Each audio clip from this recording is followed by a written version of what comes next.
Josh Gordon is one of the biggest question marks in NFL history, but I believe he genuinely could have been one of the best receivers the league had ever seen. Gordon's NFL story is an odd one, but it starts much earlier than the NFL. Not even in college or high school, but middle school is where his off-the-field issues began. Gordon began taking drugs in 7th grade, was expelled from 2 schools for stealing before even getting to high school. Once in high school, the issues multiplied. His drug usage would increase, as would his other illegal activities, including felony credit card theft at age 17. Due to this charge, he was placed under supervised probation, forbidding him from living outside of Texas, which influenced his choice of college. Baylor was ultimately his decision, as even with his myriad of issues, his talent was undeniable and he had several D1 offers. He continued to have his issues at the collegiate level. He was suspended twice at Baylor, the second time being indefinitely, which led to his decision to transfer. Again, despite his issues, he still had offers on the table from several FBS teams. He ultimately decided on Utah, though he wouldn't suit up for the team as he failed the drug test, went home, and declared for the 2012 supplemental draft.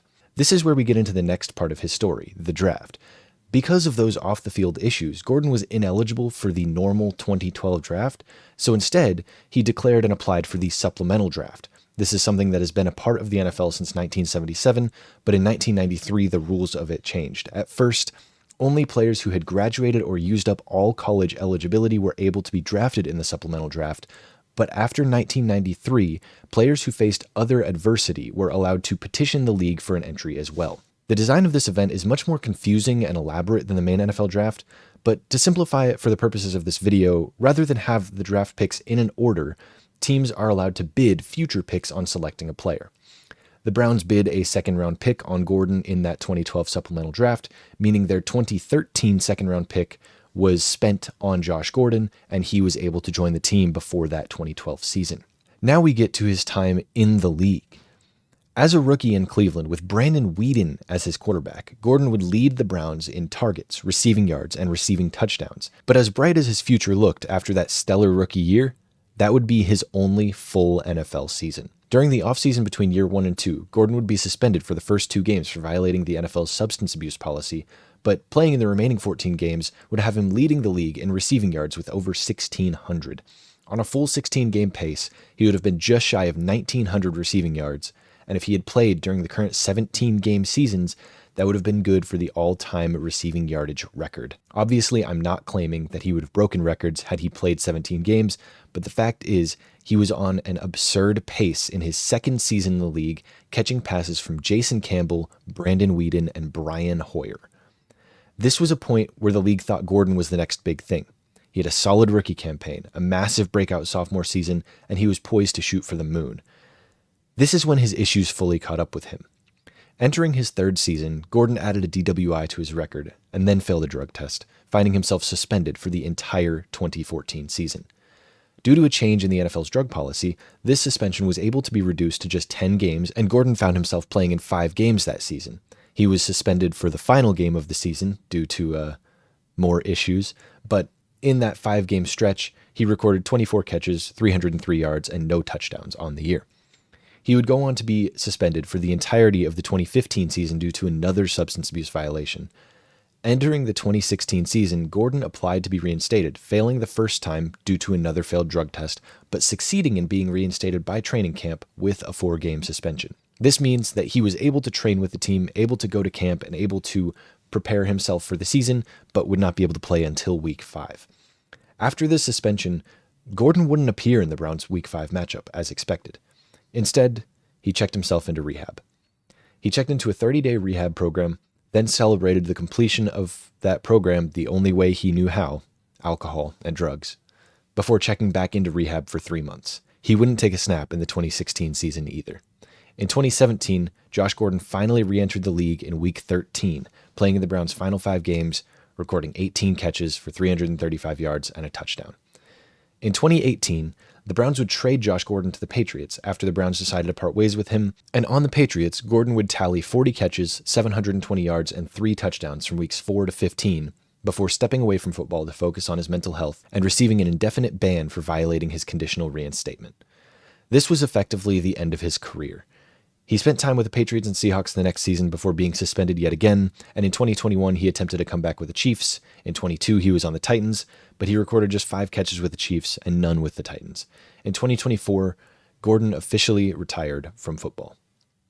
While many of his problems were self-inflicted, I still feel bad for him and what he could have been. Typically, players that show out in the first 2 seasons of their career, especially to the degree that Josh Gordon did, are poised to take off, have a successful and fruitful career, and make an impact on the game that is felt for years. Gordon never had the chance to complete his breakout, and I truly believe we never saw him at his full potential, despite seeing him on a record-breaking pace. I'd like to compare his career to somebody with a similar build and situation, but it's really difficult to find somebody that big, that fast, that explosive. And so I used the player comp feature on Mock Draftable that basically compares size and combine performances and kind of gives you similar players. Again, there wasn't a great comp, but Drake London was kind of the closest that I found. You could also go with a guy like Nico Collins or something like that, but I think Drake London with the hype level is a little bit closer.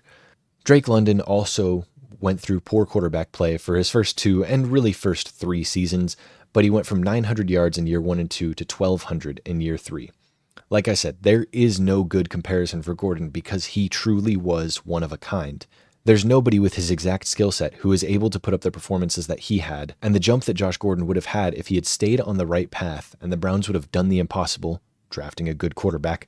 I believe that he had all the talent in the world to be the best receiver the league had ever seen. We've seen guys like Megatron come out and nearly break the 2,000-yard mark. We've seen Cooper Kupp nearly break the 2,000-yard mark. We saw Tyreek Hill a couple years ago be on pace to break the 2,000-yard mark, but nobody was able to actually get it done. I think Josh Gordon could have. I made a video last offseason asking the question, will we ever see a 2,000-yard receiver? I didn't mention Josh Gordon in that video. I didn't really understand at the time the level to which he had played until researching for this video. Through the scripting process of this, it really dawned on me how much of a tragedy his career was, because despite him putting up great numbers in 2 seasons, he could have had the best career any receiver did if he didn't go to the Browns, first of all. I mean, that's just a death sentence for any player to get drafted to Cleveland. But if he got his issues in check, which he tried to do multiple times, and he said himself he was enabled throughout college, throughout high school, and throughout some of his time in the NFL to have his issues because his talent was so high. This is an unscripted section of the video where I just kind of want to talk about the implications that certain things have on the scope of the world of sports. The way that college athletes are put on pedestals and put above some rules has grown exponentially since NIL has become a big thing. And I think that the issues that Gordon went through and the issues that were kind of overlooked because he has this supreme talent are going to happen again. And I just hope that when they happen again, not if, but when, somebody in the player's circle is able to see that this is happening, draw the connections between what happened to Josh Gordon and what's happening to whatever the next player is. And I hope that that is able to be remedied and fixed, and players will not have tragic careers like Josh Gordon's, where it's not injury related. It's nothing on the field that is a problem for Gordon. It was entirely off the field drug issues that derailed what could have been an easy Hall of Fame career.